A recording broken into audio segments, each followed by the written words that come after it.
Everyone, medical and life മീഡിയയിലെ പുതിയൊരു വീഡിയോയിലേക്ക് എല്ലാവർക്കും വെൽക്കം. അപ്പോൾ ഇന്നത്തെ നമ്മുടെ വീഡിയോ എന്ന് പറയുന്നത് നിങ്ങൾ തമ്മിൽ കണ്ടതുപോലെ തന്നെ operation theatre and anaesthesia technology course, അതായത് നമ്മുടെ ഒരു പാരാമെഡിക്കൽ കോഴ്സിന്റെ ഫുൾ ഡീറ്റെയിൽസും നിങ്ങൾ ഒരുപാട് പേര് എൻ്റെ മറ്റൊരു വീഡിയോയ്ക്ക് കമന്റ് ഇട്ടിട്ടുണ്ടായിരുന്നു. ഒരുപാട് കമന്റ് അതിൽ വന്നിട്ടുണ്ടായിരുന്നു. മാക്സിമം എല്ലാവർക്കും റിപ്ലൈ കൊടുക്കാൻ നോക്കിയിട്ടുണ്ട്. അപ്പോൾ ഞാൻ വിചാരിച്ചു നിങ്ങളുടെ എല്ലാ ഡൗട്ട്സും ക്ലിയർ ചെയ്തുകൊണ്ട് ഒരു വീഡിയോ ഇടാമെന്ന്. അതോടൊപ്പം നിങ്ങൾക്ക് ഇനി എന്ത് ഡൗട്ട്സ് ഉണ്ടെങ്കിലും ചോദിക്കാവുന്നതുമാണ്. അപ്പോൾ ഞാൻ operation theatre and anaesthesia technology കോഴ്സിനെ പറ്റിയിട്ട് ഇട്ടിരുന്ന വീഡിയോയിലെ കുറച്ച് കമന്റ്സ് ഞാൻ വായിക്കുന്നതായിരിക്കും. അതോടൊപ്പം അതിന്റെ ഡൗട്ട്സ് ക്ലിയർ ചെയ്ത് തരുന്നതുമായിരിക്കും. അപ്പോൾ ഈ കോഴ്സ് ഇനി പഠിക്കാൻ പോകുന്നവർക്കും പഠിച്ചുകൊണ്ടിരിക്കുന്നവർക്കും എല്ലാം ഉപകാരപ്രദമായ ഒരു വീഡിയോയാണിത്. അപ്പോൾ നമുക്ക് വീഡിയോയിലേക്ക് പോകാം. അപ്പൊ നമ്മുടെ ഫസ്റ്റ് കമന്റ് എന്ന് പറയുന്നത് ആയിഷയാണ് ചോദിച്ചിരിക്കുന്നത്. ഞാൻ ഈ year BSc AT and OT course പഠിക്കാനാണ് വിചാരിക്കുന്നത്. മാംഗ്ലൂർ മസൂദ് കോളേജിൽ ഏജന്റ് വഴി പ്രീ അഡ്മിഷൻ എടുത്ത്, ബട്ട് ഒരുപാട് പേര് ഈ കോഴ്സിനെ പറ്റി നെഗറ്റീവ്സ് പറയുന്നുണ്ട്. അതിൽ കൂടുതലായി കേൾക്കുന്നത് ഫീമെയിൽസിന് കേരളത്തിൽ ജോലി സാധ്യത വളരെ കുറവ് ആണെന്നാണ്. എനിക്ക് ഈ കോഴ്സ് പഠിക്കാൻ ഇഷ്ടമാണ്, ബട്ട് ഒരുപാട് നെഗറ്റീവ്സ് കേട്ട് ഫുൾ കൺഫ്യൂസ്ഡ് ആണ്. ഈ കോഴ്സ് എടുത്ത് മുന്നോട്ട് പോയാൽ കേരളത്തിൽ ജോബ് കിട്ടൂലേ? റിപ്ലൈ തരണം പ്ലീസ്. ഞാൻ ഓൾറെഡി റിപ്ലൈ കൊടുത്തിട്ടുണ്ട്, പക്ഷെ ഞാൻ കുറച്ചുകൂടെ ഇലാബറേറ്റ് ചെയ്ത് ഇതിന് റിപ്ലൈ തരാം. നമ്മുടെ ഇപ്പോഴത്തെ operation theatre and anaesthesia technology കോഴ്സിന്റെ കണ്ടീഷനാണ് ഫസ്റ്റ് പറയുന്നത്. നമുക്ക് ഡിപ്ലോമയും ഉണ്ട്, BScയും ഉണ്ട്. ഡിപ്ലോമ എന്ന് പറയുമ്പോൾ 2 ഇയർ പ്ലസ് ഹാഫ്, അതായത് 6 മന്ത് ഇന്റേൺഷിപ്പ് ആണ് വരുന്നത്, 2.5 വർഷമാണ് വരുന്നത്. BSc എന്ന് പറയുന്നത് 3 വർഷവും 1 ഇയർ ഇന്റേൺഷിപ്പ് ആയിട്ടാണ് വരുന്നത്. അപ്പോൾ ഡിപ്ലോമ ഇപ്പം ഞാൻ ഓൾറെഡി ഈ കോഴ്സ് നല്ലതാണ് എന്ന് തന്നെയാണ് ഇപ്പോഴും പറയുന്നത്. പക്ഷെ ഇപ്പോഴത്തെ ഒരു പ്രശ്നം എന്ന് പറയുന്നത് ഡിപ്ലോമയുടെ ഡിമാൻഡ് കുറഞ്ഞു തുടങ്ങി. അതായത് ഡിപ്ലോമ പഠിച്ചാൽ ഒന്നും ആവില്ല എന്നല്ല, ഡിപ്ലോമ പഠിച്ചതിന് ശേഷം നിങ്ങൾ ഒരു 2 ഇയർ അതിൻ്റെ ഡിസ്റ്റന്റ് ആയിട്ട് BSc എന്തെങ്കിലും ചെയ്യുക, അല്ലെങ്കിൽ BScയും കൂടെ പഠിക്കണം. കാരണം ഓപ്പറേഷൻ തിയേറ്റർ അനസ്തേഷ്യ ടെക്നോളജി കോഴ്സിൽ ഇപ്പോൾ BSc ആണ് കൂടുതലും മുൻഗണനയായിട്ട് വന്ന് നിൽക്കുന്നത്. അപ്പോൾ ഡിപ്ലോമ പഠിച്ചു കൊണ്ടിരിക്കുന്നവർ ടെൻഷൻ ആവേണ്ട ആവശ്യമൊന്നുമില്ല. ഡിപ്ലോമ പഠിച്ചു കഴിഞ്ഞതിന് ശേഷം നിങ്ങൾ മാക്സിമം ഡിസ്റ്റന്റ് ആയിട്ടുള്ള BScയും കൂടെ എടുക്കാൻ ശ്രമിക്കുക. പലരും ഡിപ്ലോമ പഠിച്ചതിന് ശേഷം ബാംഗ്ലൂരൊക്കെ ഡിസ്റ്റന്റ് ആയിട്ട് നമുക്ക് കോഴ്സ് എടുക്കാൻ പറ്റുന്നതാണ്. അപ്പോൾ അങ്ങനെയുള്ള കാര്യങ്ങൾ നോക്കാം. അപ്പോൾ ഇനി ഡിപ്ലോമ എടുക്കരുത് ഞാൻ പറയുന്നില്ല. ഡിപ്ലോമ എടുക്കുവാണെങ്കിൽ നിങ്ങൾ ഡിപ്ലോമ പഠിച്ചതിന് ശേഷം BScയും കൂടെ എടുക്കണം. ഡിപ്ലോമ പഠിച്ചവർക്ക് BSc എടുക്കാനായിട്ട് ഫുൾ നമ്മൾ 3 ഇയർ BSc സ്റ്റാർട്ട് ചെയ്ത് പഠിക്കുന്നത് പോലെ പഠിക്കേണ്ട ആവശ്യമില്ല. ഡിപ്ലോമ പഠിച്ചവർക്ക് അതിന്റെ ഹാഫ് തൊട്ട് പഠിച്ചാൽ മതി. അതായത് ഡിപ്ലോമ പഠിച്ചവർക്ക് 2 വർഷം BSc ചെയ്ത് കഴിഞ്ഞാൽ BSc സർട്ടിഫിക്കറ്റ് കിട്ടും ഡിസ്റ്റന്റ് ആയിട്ട് ചെയ്യുമ്പോൾ. ഓക്കെ, പോയി നിന്ന് പഠിക്കുന്നവർക്ക് അങ്ങനെയും പഠിക്കാം. അപ്പോൾ ഇനി +2 കഴിഞ്ഞ് നിൽക്കുന്നവരാണെങ്കിൽ അവരുടെ അടുത്ത് എനിക്ക് പറയാനുള്ളത്, നിങ്ങൾ മാക്സിമം BSc തന്നെ എടുക്കുക.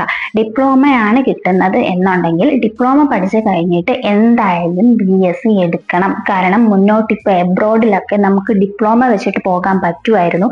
ഇപ്പോൾ അവരെല്ലാവരും ചോദിക്കുന്ന ക്വാളിഫിക്കേഷൻ BSc ആണ്. നമ്മുടെ ഈ കോഴ്സിന്റെ കാര്യമാണ് ഞാൻ പറയുന്നത്, operation theatre and anaesthesia technology കോഴ്സിന്റെ കാര്യം. അപ്പോൾ BSc ആണ് ഇപ്പോൾ പുറത്തു പോകാനാണെങ്കിൽ പോലും അവരിപ്പോൾ ചോദിച്ചു വരുന്നത്. അതായത് മുന്നേ നമുക്ക് മാൽഡീവ്സ്, മിസോറാം ഇങ്ങനെയുള്ള സ്ഥലങ്ങളിലെല്ലാം ഡിപ്ലോമക്കാർക്ക് സുഖമായിട്ട് പോകാൻ പറ്റുമായിരുന്നു. പക്ഷെ ഇപ്പോഴത്തെ കണ്ടീഷൻ എന്ന് പറയുന്നത് എന്താണ്, നമ്മുടെ മാൽഡീവ്സിൽ പോലും അവർ ഇപ്പോൾ ടെക്നീഷ്യൻസിനെ എടുക്കുന്നത് BSc ക്വാളിഫിക്കേഷൻ നോക്കിയിട്ടാണ്. അതുകൊണ്ടാണ് ഞാനിപ്പോൾ പുതിയ നമ്മുടെ കണ്ടീഷൻ ഞാൻ നിങ്ങളിലേക്ക് എത്തിക്കുന്നത്. ഡിപ്ലോമ എടുക്കുകയാണെങ്കിൽ എന്തായാലും BSc നിങ്ങൾ എടുത്തിരിക്കുക. കാരണം എബ്രോഡെല്ലാം ഇപ്പോൾ BSc ആണ് ചോദിക്കുന്നത്. പിന്നെ ഇതിനകത്ത് ചോദ്യത്തിലെ ക്വസ്റ്റ്യൻ ആണ്, പിന്നെ നിങ്ങളിപ്പോൾ ബാംഗ്ലൂരിലാണ് BSc എടുക്കാൻ പോകുന്നത്, അല്ലെങ്കിൽ തമിഴ്നാടാണ് BSc എടുക്കാൻ പോകുന്നത് എന്നുണ്ടെങ്കിൽ അഫിലിയേഷൻ ഉള്ള കോളേജ് ആണോ, യൂണിവേഴ്സിറ്റി നല്ല യൂണിവേഴ്സിറ്റി ആണോ, ഇത് കഴിഞ്ഞാൽ സർട്ടിഫിക്കറ്റ് കിട്ടുമെന്ന് ഉറപ്പാണോ, ആ സർട്ടിഫിക്കറ്റിന് വാല്യൂ ഉണ്ടോ എന്നതെല്ലാം നോക്കിയതിന് ശേഷം മാത്രമേ തമിഴ്നാട്ടിലാണെങ്കിലും ബാംഗ്ലൂരിലാണെങ്കിലും നിങ്ങൾ ഈ കോഴ്സിന്റെ BSc എടുക്കുന്നെങ്കിൽ എടുക്കാവൂ. ഓക്കെ, അത് ഇമ്പോർട്ടൻ്റ് ആയിട്ടുള്ള കാര്യമാണ്. ഞാനൊരു എക്സ്പീരിയൻസ് പറഞ്ഞുതരാം. എനിക്കറിയുന്ന ഒരു കുട്ടിയാണ്, ആള് BSc ആണ് പഠിച്ചത്, operation theatre and anaesthesia technology പഠിച്ചു കഴിഞ്ഞ് ആളുടെ 1 ഇയർ ഇന്റേൺഷിപ്പ് ഒക്കെ കഴിഞ്ഞ് ആളിപ്പോൾ ജോലിക്ക് കയറി തമിഴ്നാട്ടിലാണ് പഠിച്ചത്. പക്ഷെ ആ കുട്ടിക്ക് ഇന്റേൺഷിപ്പ് കഴിയുന്ന വരെയും അവിടെ നിന്ന് സർട്ടിഫിക്കറ്റ് പ്രൊവൈഡ് ചെയ്തിട്ടുണ്ടായിരുന്നില്ല. ഇന്റേൺഷിപ്പ് കഴിഞ്ഞും 1 വർഷമൊക്കെ കഴിഞ്ഞിട്ടാണ് സർട്ടിഫിക്കറ്റ് കിട്ടിക്കൊണ്ടിരുന്നത്. അവർ കോളേജ് സർട്ടിഫിക്കറ്റേ കൊടുക്കുന്നുള്ളൂ. അവരുടെ നമുക്ക് ഇവിടെ കേരളത്തിൽ DME സർട്ടിഫിക്കറ്റ് കിട്ടത്തില്ലേ, അതുപോലെ ഒരു സർട്ടിഫിക്കറ്റ് കിട്ടാത്ത രീതിയിലുള്ള ഒരു കോളേജിൽ പഠിച്ച ഒരു കുട്ടിയാണ്. അപ്പൊ അങ്ങനെയുള്ള കോളേജസിൽ ചെന്ന് പെട്ടു പോവാതിരിക്കുക. അതുപോലെ തന്നെ BSc ബാംഗ്ലൂരിൽ എടുക്കാൻ പോകുന്നവരും അഫിലിയേഷൻ ഉള്ള കോളേജ് ആണോ, യൂണിവേഴ്സിറ്റി നല്ലതാണോ, പഠിച്ചു കഴിഞ്ഞാൽ സർട്ടിഫിക്കറ്റ് കിട്ടുമോ, പഠിച്ചു കഴിഞ്ഞാൽ സർട്ടിഫിക്കറ്റിന് വാല്യൂ ഉണ്ടാവോ, അത് വെച്ച് കേരളത്തിൽ ജോലിക്ക് പറ്റുമോ എന്നതെല്ലാം അന്വേഷിച്ചതിന് ശേഷം മാത്രമേ പോകാവൂ. ഈ കോഴ്സ് എടുത്താൽ കേരളത്തിൽ ജോബ് കിട്ടൂലേ എന്നാണ് ചോദിച്ചത്. ഈ കോഴ്സ് എടുത്താൽ കേരളത്തിൽ ജോബ് കിട്ടും. പക്ഷെ ഇപ്പോഴത്തെ കണ്ടീഷനില് കൂടുതലും BSc ആണ് പ്രിഫർ ചെയ്യുന്നത്. അപ്പൊ പഠിക്കാൻ നിൽക്കുന്നവർ BSc എടുക്കാമെന്നാണ് എനിക്ക് പറയാനുള്ളത്. ജോബ് വാക്കൻസി ഒക്കെ കുറവ് തന്നെയാണെങ്കിലും നമുക്ക് ഒരു മൾട്ടി സ്പെഷ്യാലിറ്റി ഹോസ്പിറ്റലിൽ ഒരു 2 ഇയർ എക്സ്പീരിയൻസ് നമ്മൾ എന്തായാലും ഇവിടെ കഷ്ടപ്പെട്ടാൽ മാത്രമേ എബ്രോഡ് പോകാനായിട്ട് പറ്റത്തുള്ളൂ. അപ്പോൾ എബ്രോഡ് മുന്നേ ഡിപ്ലോമക്കാർക്കും പോകാൻ പറ്റുമായിരുന്നു. പക്ഷേ ഇപ്പോൾ BSc ചോദിച്ചു തുടങ്ങിയത് കൊണ്ടാണ് എല്ലാവരോടും BSc തന്നെ എടുക്കണമെന്ന് ഞാൻ റിപ്ലൈ പറയുന്നുണ്ടായിരുന്നു. പക്ഷെ പിന്നെയും ഇതേ കമന്റ്സ് തന്നെ വന്നുകൊണ്ടിരിക്കുന്നത് കൊണ്ടാണ് കേട്ടോ വീഡിയോ ചെയ്യുന്നത്. അടുത്ത കമന്റ് എന്ന് പറയുന്നത്, ഹലോ, ഞാൻ ഈ course BSc first year student ആണ്. ഈ കോഴ്സിന് കേരളത്തിൽ എങ്ങനെയാ സ്കോപ്പ്, സാലറി ഒക്കെ ഉണ്ടാവോ? എൻ്റെ ഫിയാൻസി കേരളത്തിലാ, സോ എനിക്ക് ഇവിടെ സെറ്റിൽ ആവാനാണ് ആഗ്രഹം. ബട്ട് സ്കോപ്പ് ഇല്ല, 15K ഒക്കെയാണ് സാലറി എന്ന് പറയുന്നത് ശരിയാണോ? PSc എക്സാം ത്രൂ ചാൻസ് എന്തെങ്കിലും ഉണ്ടോ? അപ്പൊ PSCയുടെ കാര്യം കുറെ പേര് ചോദിച്ചിട്ടുണ്ടായിരുന്നു. നമ്മുടെ ഈ ഇടയ്ക്ക് ഒരു PSC ഉണ്ടായിരുന്നു, അതിന്റെ റിസൾട്ട് ഒക്കെ വന്നിട്ടുണ്ടാവും, എഴുതിയവർക്ക് അറിയായിരിക്കും. അപ്പൊ PSC എന്ന് പറയുമ്പോൾ വളരെ വാക്കൻസി കുറവായിട്ടായിരിക്കും വരുന്നുണ്ടാവുക. അപ്പൊ ഗവൺമെന്റിൽ PSCക്ക് കിട്ടാൻ നിങ്ങൾ പഠിച്ച് PSC, ഇനി നമ്മുടെ PSC എന്ന് പറയുന്ന ആദ്യമൊക്കെ ഒരു 10 years കഴിഞ്ഞിട്ടാണ് ഇന്ന് വന്നുകൊണ്ടിരുന്നത്. ഇപ്പൊ ഒരു 5 year 4 year ടൈമിൽ വരുന്നുണ്ട്. അപ്പൊ ഇപ്പൊ ഓൾറെഡി കഴിഞ്ഞിട്ട് തന്നെ 1 year ആകാറായെന്ന് തോന്നുന്നു. അപ്പോൾ നെക്സ്റ്റ് PSC വരുമ്പോൾ നിങ്ങളത് പഠിച്ച് എഴുതാൻ ശ്രമിക്കുക. PSC അറിയാലോ, അതൊരു ഭാഗ്യം, ആ ഒരു ലെവലിൽ പോകുന്ന ഒരു കാര്യമാണ്. പിന്നെ ഗവൺമെന്റിൽ കയറാന്ന് പറയുന്നത് എംപ്ലോയ്മെന്റ് ആയിരിക്കും. പക്ഷെ അതിനൊരു കരാറുണ്ടാവും. ഇത്ര ടൈം കഴിയുമ്പോൾ, അതായത് ഇത്ര വർഷം കഴിയുമ്പോൾ നമ്മൾ ഇറങ്ങണമെന്ന് കാണും. ചിലർക്ക് റിന്യൂ ചെയ്ത് നിൽക്കാം. പിന്നെ റിന്യൂ ചെയ്താലും അവരവിടെ നിന്ന് ഇറങ്ങാൻ പറയുകയാണെങ്കിൽ നമുക്ക് ഇറങ്ങേണ്ടി വരും. അങ്ങനെയൊക്കെയാണ്. പിന്നെ ട്രെയിനി ആയിട്ട് നമുക്ക് ഗവൺമെന്റ് ഹോസ്പിറ്റൽസിൽ നിൽക്കാവുന്നതാണ്. പിന്നെ സാലറിയുടെ കാര്യം പറയുകയാണെങ്കിൽ നമ്മൾ സ്റ്റാർട്ടിങ് സാലറി എന്ന് പറയുന്നത് നമുക്ക് എന്തായാലും ഒരു 5 digit നമ്പർ സാലറി തന്നെ ആയിരിക്കും. ചിലപ്പോൾ 10,000 ആയിരിക്കും, ചിലപ്പോൾ 8,000 ഒക്കെ ആയിട്ടായിരിക്കും സാലറി ഉണ്ടാവുക. ഞാൻ തന്നെ എൻ്റെ ജോബിന് സ്റ്റാർട്ടിങ് കയറിയപ്പോൾ 8,000 ആയിരുന്നു എൻ്റെ സാലറി എന്ന് പറയുന്നത്. നമ്മുടെ എക്സ്പീരിയൻസ് അനുസരിച്ചായിട്ടായിരിക്കും സാലറി പിന്നെ ഇൻക്രീസ് ചെയ്യുന്നത്. ഇപ്പോൾ അതൊക്കെ മാറിയിട്ടുണ്ട്. ഇപ്പോൾ ഐ തിങ്ക് ഒരു 10,000-ന് മേലെ എന്തായാലും ട്രെയിനീസിന്, ഫ്രഷറിന് തന്നെ ഒരു 10,000-ന് മേലെ സാലറി ഇപ്പോൾ ഉണ്ടെന്നാണ് എനിക്ക് തോന്നുന്നത്. നമ്മൾ ആ ഒരു സാലറി മാത്രമേ ഇതിൽ പ്രതീക്ഷിക്കാവൂ. അതിപ്പോൾ നമ്മുടെ BSc നേഴ്സിംഗ് പഠിക്കുന്ന ചേച്ചിമാരടുത്തോ ചേട്ടന്മാരടുത്തൊക്കെ നിങ്ങൾക്ക് ചോദിച്ചാൽ മനസ്സിലാവും. അവർക്കും സ്റ്റാർട്ടിങ് ഈ സാലറി തന്നെയാണ് അവർ മുന്നോട്ട് പോകുന്നത്. 1-2 വർഷം എക്സ്പീരിയൻസ് ഉള്ളവർക്ക് പോലും 20,000 സാലറിയൊക്കെയാണ് ഇവിടെ കിട്ടുന്നത്. അപ്പോൾ നമ്മുടെ ടെക്നീഷ്യൻ ആ ഒരു സൈഡിലും അത്ര സാലറിയെ കിട്ടുള്ളൂ. കേരളത്തിൽ അത്ര സാലറിയെ കിട്ടുള്ളൂ. പുറത്ത് മുംബൈയിലൊക്കെ ആണെങ്കിൽ പോലും ഫ്രഷറിന് അത്രയൊക്കെ ആയിരിക്കും. അത് കഴിഞ്ഞ് ഒരു 20-25, മാക്സിമം 30, അതിലൊന്നും കൂടുതലൊന്നും നമ്മുടെ നാട്ടിൽ കിട്ടുമെന്ന് എനിക്ക് തോന്നുന്നില്ല. നല്ല എക്സ്പീരിയൻസ്ഡ് ആയിട്ടുള്ളവർക്കായിരിക്കും അങ്ങനെ അത്രയും സാലറി കിട്ടുന്നുണ്ടാവുക. അതുകൊണ്ടാണ് ഇതൊരു 2 year എക്സ്പീരിയൻസ് എടുത്തിട്ട് എല്ലാവരും പുറത്തു പോകാൻ വേണ്ടി നിൽക്കുന്നത്. അപ്പൊ ഇപ്പൊ പുറത്തു പോകാൻ നിൽക്കുന്നവർക്കും ഡിപ്ലോമക്കാരെ അവര് ക്വാളിഫിക്കേഷൻ എടുക്കുന്നില്ല. അതുകൊണ്ടാണ് BSc എടുക്കണമെന്ന് ഇനിയുള്ള സ്റ്റുഡൻസിനോട് പറയുന്നത് കേട്ടോ. ഇനി അടുത്ത കമന്റ് ആണ്, ഡിപ്ലോമയ്ക്ക് എബ്രോഡ് പോകാൻ പറ്റുമോ, എങ്ങനെയാ പോവാ, ഐ മീൻ വേറെ എക്സാംസ് എഴുതണം എന്ന് കേട്ടു, എനി ഐഡിയ? ഓൾറെഡി ഞാനിട്ട വീഡിയോസിലും ഇതിനെപ്പറ്റി പറയുന്നുണ്ട്. കുറേ പേര് വീഡിയോ ഫുള്ളായിട്ട് കാണാതെ ഇതിന് തമ്നെയിൽ കണ്ടിട്ട് മാത്രം വന്ന് കമന്റ് ഇടുന്നവരുണ്ട്. അവരോട് പറയാനുള്ളത്, വീഡിയോ മുഴുവനായിട്ട് കാണുക. അപ്പൊ ഞാൻ ആ വീഡിയോയിൽ ഓൾറെഡി ഈ കാര്യങ്ങളെല്ലാം പറഞ്ഞു തന്നിട്ടുണ്ട്. എന്നാലും ഒന്നുകൂടി പറയാം. നമുക്ക് ഡിപ്ലോമയ്ക്കാണെങ്കിലും BSc ആയിട്ടുള്ളവരാണെങ്കിലും പുറത്തു പോകണമെങ്കിൽ എക്സാം എഴുതണം. ദുബായിലാണെങ്കിൽ DH, സൗദി അറേബ്യയിലാണെങ്കിൽ MOH, HAD, അങ്ങനെ ഒരുപാട് എക്സാംസ് ഉണ്ട്. നമ്മൾ എവിടെയാണോ പോകാൻ ഫോക്കസ് ചെയ്യുന്നത് ആ സ്ഥലത്തെ എക്സാം എഴുതണം. ഇനി അടുത്തൊരു കമന്റ് ആണ്, ചേച്ചി ഡിപ്ലോമ പഠിച്ചാൽ ജോബ് സ്കോപ്പ് കുറവാണെന്ന് കേൾക്കുന്നുണ്ടല്ലോ, ഹോസ്പിറ്റലൊക്കെ കിട്ടുമോ? ഇതിനുള്ള ആൻസർ ഞാൻ ഓൾറെഡി പറഞ്ഞിട്ടുണ്ട്. എല്ലാവരുടെയും സംശയം ഇത് തന്നെയാണ്, ഡിപ്ലോമ പഠിച്ചാൽ ജോബ് കിട്ടുമോ? ഡിപ്ലോമ പഠിച്ചാൽ നിങ്ങൾക്ക് ജോബ് കിട്ടും.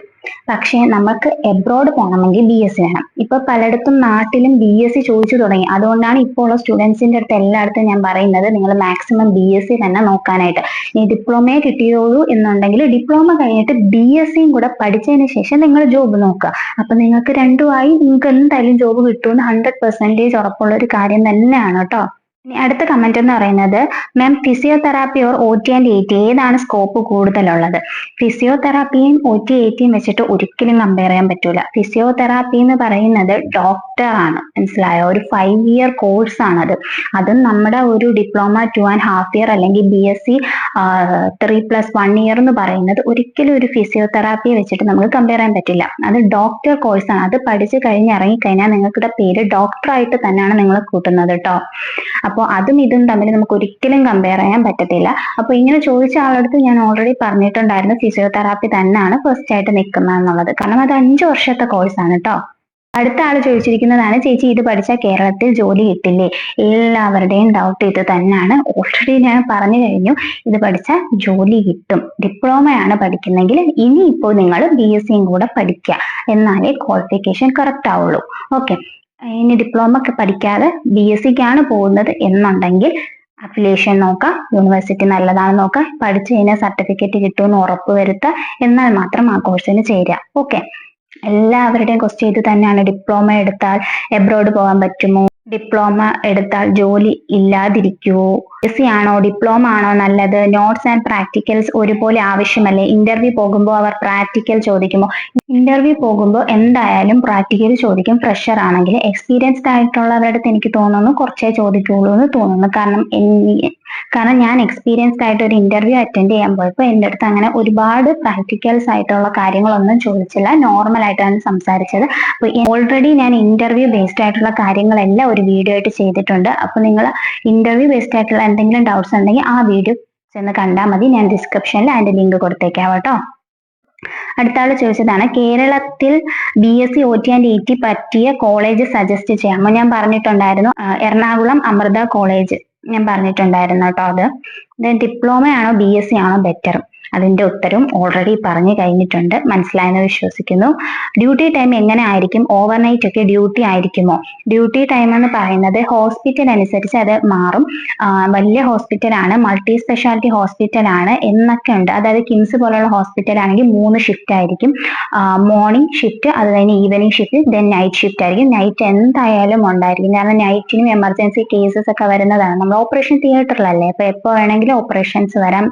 LSCS അതായത് സിസേറിയൻ സെക്ഷൻസ് ഒക്കെ വരാവുന്നതാണ്. അതുകൊണ്ട് നൈറ്റ് എന്തായാലും ഡ്യൂട്ടി ഉണ്ടായിരിക്കുന്നതായിരിക്കും കേട്ടോ.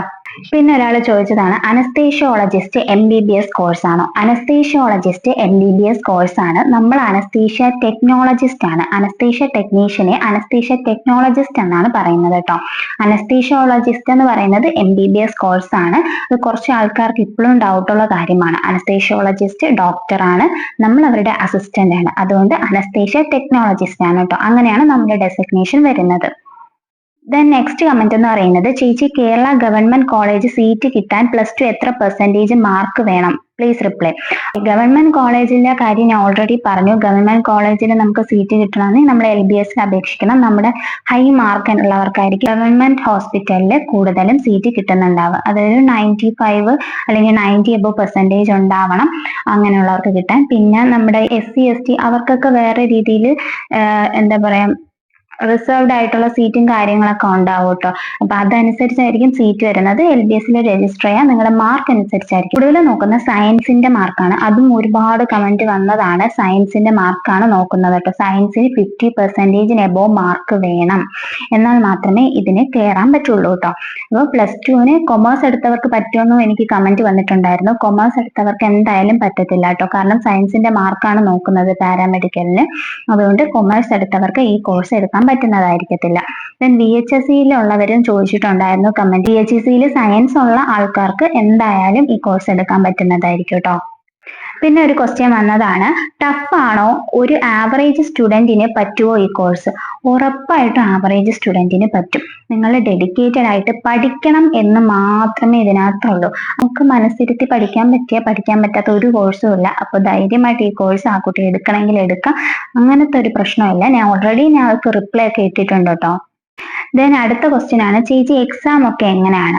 എക്സാം എന്ന് പറയുന്നത് ഡിപ്ലോമക്കാർക്കാണെങ്കിൽ ലാസ്റ്റ് ആയിരിക്കും എക്സാം, അതായത് എല്ലാം കൂടെ ചേർത്തിട്ട് ഒരുമിച്ചായിരിക്കും എക്സാം നടത്തുന്നുണ്ടാവുക. ഇടയ്ക്ക് വേറെ എക്സാമോ കാര്യങ്ങളോ ഒന്നും ഡിപ്ലോമക്കാർക്ക് ഉണ്ടാവില്ല. പക്ഷെ ബി എസ് സിക്കാർക്ക് അങ്ങനെയല്ല, ബി എസ് സിക്കാർക്ക് ഓരോ വർഷം കഴിയുമ്പോഴും എക്സാം ഉണ്ടായിരിക്കുന്നതായിരിക്കും.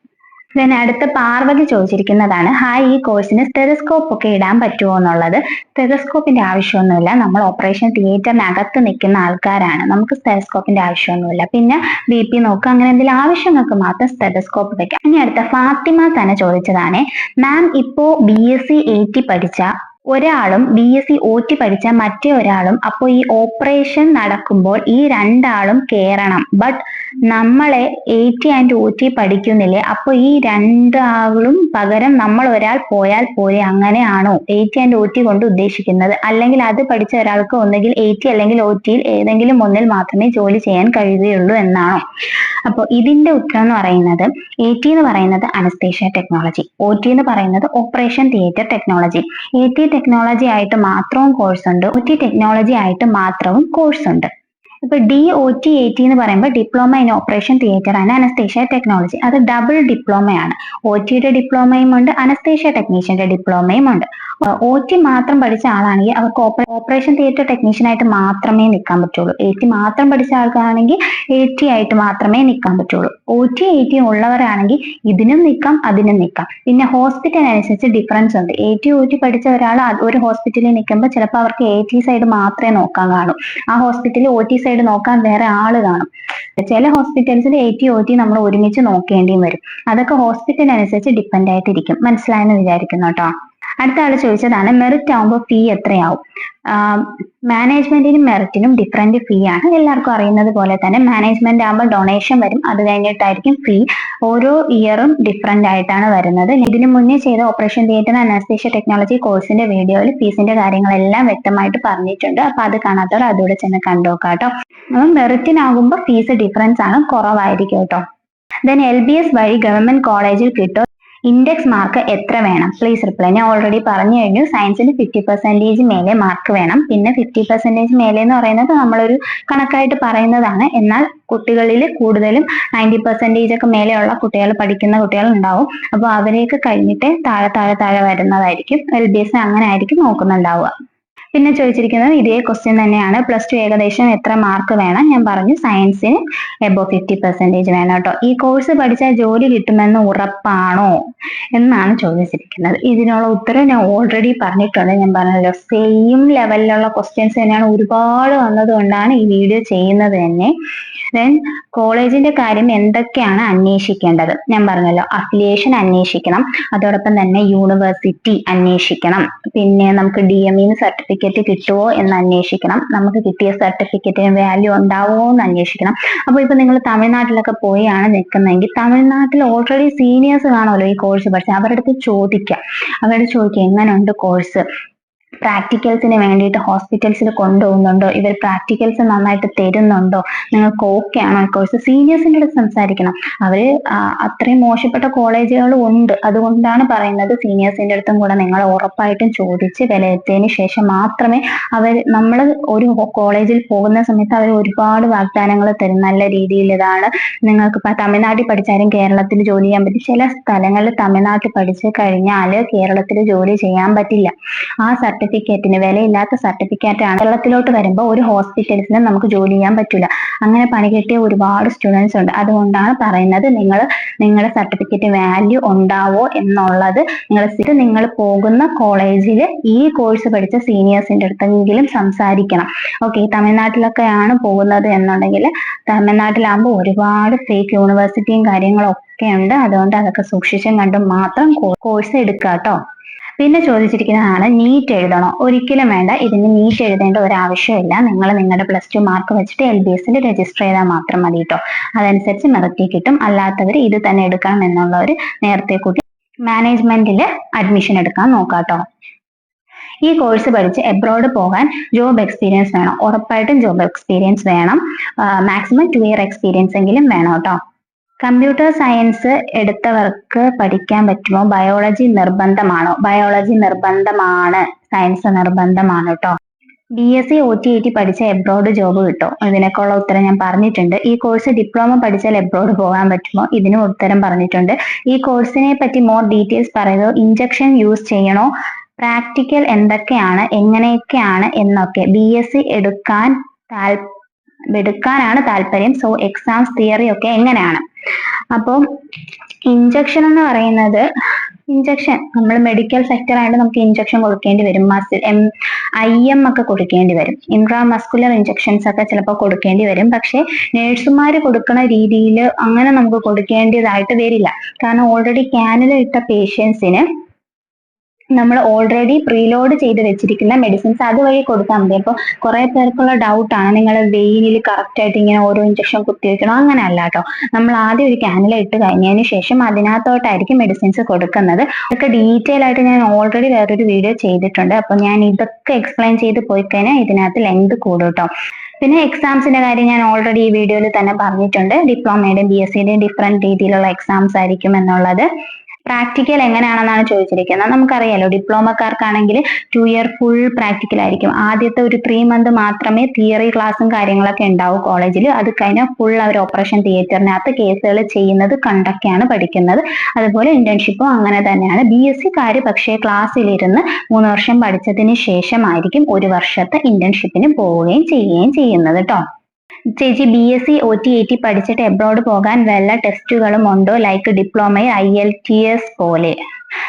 ഓക്കെ, ഇതൊക്കെ ഞാൻ ഓൾറെഡി പറഞ്ഞിട്ടുള്ളതാണ്. BSc കാർഡിയോവാസ്കുലർ ആണോ ബെറ്റർ, അതോ ഇതാണോ ബെറ്റർ? കാർഡിയോവാസ്കുലർ ഇതുപോലെ ഒരു പാരാമെഡിക്കൽ കോഴ്സാണ്. രണ്ടും നല്ലൊരു കോഴ്സാണ് കേട്ടോ. കേരളത്തിൽ BSc AT and OT combined ആയിട്ട് പഠിക്കാൻ പറ്റില്ല. Because most of the colleges have BSc AT and BSc OT and some of them only have diploma in AT and OT. Did you know some other good colleges out of Kerala that provides BSc AT and OT as combined courses? And guys, ഈ കോഴ്സിനെ പറ്റി നോക്കി വന്നപ്പോൾ some agents അവർ പറയും പുറത്ത് like Tamil Nadu, Karnataka, Andhra Pradesh കുറെ colleges combined ആയിട്ട് പഠിപ്പിക്കുമെന്ന്. But first അവർ പറയുന്ന കോളേജിന്റെ സൈറ്റിൽ കയറി ഡീറ്റെയിൽ ആയിട്ട് കോഴ്സിനെ പറ്റി നോക്കണം. Especially is it combined or not, because so many agents are assuming that the college they have offering provides combined course, but in reality they are not. So please make sure about it. ഞാൻ പറഞ്ഞതും ഇതേ കാര്യം തന്നെയാണ്. നിങ്ങൾ പോകുന്ന കോളേജിന്റെ അഫിലിയേഷനും നോക്കുക, നിങ്ങളുടെ ആ സർട്ടിഫിക്കറ്റിന് വാല്യൂ ഉണ്ടെന്ന് നോക്കിയായിട്ട് മാത്രമേ ആ തമിഴ്നാട്, ആന്ധ്രാപ്രദേശ്, കർണാടക എവിടെ ആയാലും പോകാൻ വേണ്ടിയിട്ടുള്ളത് കേട്ടോ. ഇത്രയും ഡീറ്റെയിൽഡ് ആയിട്ട് ആരാണ് എഴുതിയിരിക്കുന്നത്? അലീന ബൈജു ആണ് കേട്ടോ എഴുതിയിരിക്കുന്നത്. ഞാൻ ഓൾറെഡി ആൾക്ക് റിപ്ലൈ ഒക്കെ കൊടുത്തിട്ടുണ്ട്. പിന്നെ ചോദിച്ചതാണ് കേരളത്തിൽ കോളേജ് ഉണ്ടോ. ഞാൻ പറഞ്ഞല്ലോ, കേരളത്തിൽ നമ്മുടെ എറണാകുളം അമൃത കോളേജാണുള്ളത്, വേറെ കോളേജസ് ഒന്നും ഇല്ല കേട്ടോ. കേരളത്തിൽ BSc OT കമ്പൈൻഡ് കോഴ്സ് ഇല്ല. But BSc anaesthesia and BSc OT separate ആയിട്ടുണ്ട്. അങ്ങനെ എടുക്കുന്നത് നല്ലതാണ്. Which is better, BSc AT or BSc OT? രണ്ടും നല്ല കോഴ്സാണ്. നിങ്ങളുടെ ഇൻട്രസ്റ്റ് അനുസരിച്ച് വേണം കേട്ടോ ഏത് കോഴ്സ് ആയാലും എടുക്കാൻ വേണ്ടിയിട്ടുള്ളത്. അപ്പൊ നിങ്ങൾ കേരളത്തിൽ BSc AT മാത്രമേ ഉള്ളെങ്കിൽ BSc OT ആണ് ഇഷ്ടം എന്നുള്ളവർക്ക് BSc OT തന്നെ എടുക്കാം കേട്ടോ.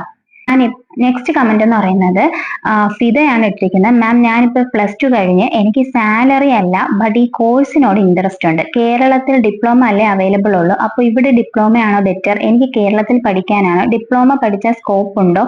2 ഇയേഴ്സ് കഴിയുമ്പോൾ നല്ല കോളേജിൽ പഠിച്ചാൽ ജോബ് ഉറപ്പാണോ? Please reply. ഓക്കെ, ഞാൻ ഇതിനുള്ള ഉത്തരവും ഈ വീഡിയോ തന്നെ ഉണ്ട്.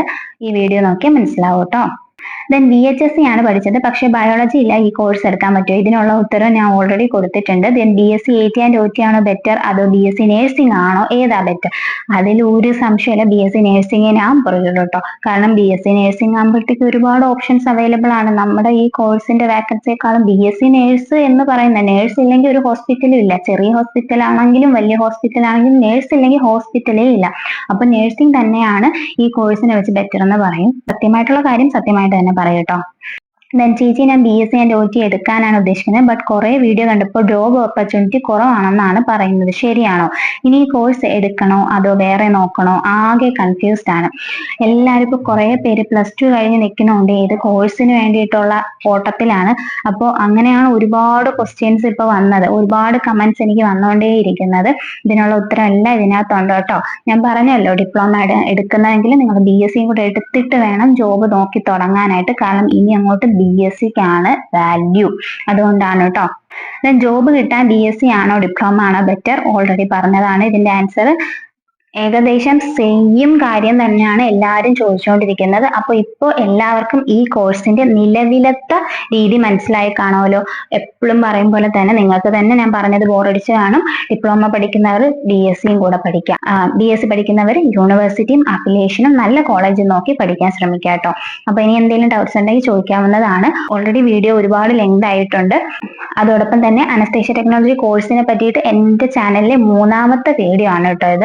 അത്രയും ഡൗട്ട്സ് ഉള്ളതുകൊണ്ടാണ് ഈ 3rd വീഡിയോയും കൂടി ചെയ്യേണ്ടി വരുന്നത്. അപ്പൊ കുറെ കാര്യങ്ങൾ നിങ്ങൾക്ക് മനസ്സിലായെന്ന് വിശ്വസിക്കുന്നു. ഇനി എന്തെങ്കിലും ഡൗട്ട്സ് ഉണ്ടെങ്കിൽ ഉറപ്പായിട്ടും ചോദിക്കാവുന്നതാണ്. ഉറപ്പായിട്ടും റിപ്ലൈ തരും. അതോടൊപ്പം ഈ കോഴ്സ് ഇപ്പോൾ പഠിക്കുന്ന സ്റ്റുഡൻസിനോടാണ് പറയുന്നത്, നിങ്ങൾ പാനിക് ആവേണ്ട ഒരാവശ്യവുമില്ല. ഇത് കഴിഞ്ഞിട്ട് BSc-യും കൂടെ എടുക്കാൻ ശ്രമിക്കുക കേട്ടോ. നമ്മൾ ഓൾറെഡി ഒരു 2 month ആയി വീഡിയോസും കാര്യങ്ങളൊക്കെ നമ്മുടെ ചാനലിൽ ഇട്ടിട്ട്. അപ്പൊ നമുക്ക് ഇനി കൺസിസ്റ്റന്റ് ആയിട്ട് വീഡിയോസും കാര്യങ്ങളൊക്കെ ഇടാം. അപ്പൊ നിങ്ങൾക്ക് എന്തെങ്കിലും ടോപ്പിക്സ് വേണമെന്നുണ്ടെങ്കിൽ അതും കമന്റ് സെക്ഷനിൽ വന്ന് പറയാവുന്നതാണ്. ഞാൻ എന്തായാലും നിങ്ങൾക്ക് വീഡിയോ ചെയ്ത് തരുന്നതായിരിക്കും. ഓൾറെഡി ഒരുപാട് ടോപ്പിക്സ് എടുക്കാനുണ്ട്. ഓൾറെഡി ഒരുപാട് ടോപ്പിക്സ് കമന്റ് വന്നിട്ടുണ്ട്. അതൊന്നും കാണാത്തോട്ടല്ല, എല്ലാത്തിനുള്ള ഉത്തരം ഉടനെ വരുന്നതായിരിക്കും. അപ്പോൾ വീഡിയോ എല്ലാവർക്കും മനസ്സിലായെന്ന് വിശ്വസിക്കുന്നു. മനസ്സിലായിട്ടുണ്ടെങ്കിൽ ഒന്ന് ലൈക്ക് ചെയ്യുക. അതോടൊപ്പം ഈ സബ്ജക്ട് പഠിക്കുന്നതും എടുക്കാൻ പോകുന്നതുമായിട്ടുള്ള സ്റ്റുഡൻസിനേക്ക് ഇത് ഷെയർ ചെയ്ത് കൊടുക്കുക. സബ്സ്ക്രൈബ് കൂടെ ചെയ്യാട്ടോ. ഇനി പുതിയൊരു വീഡിയോ ആയിട്ട് നമുക്ക് ഉടനെ തന്നെ വരാം. അതുവരേക്കും ഓക്കെ, ബൈ, താങ്ക് യു.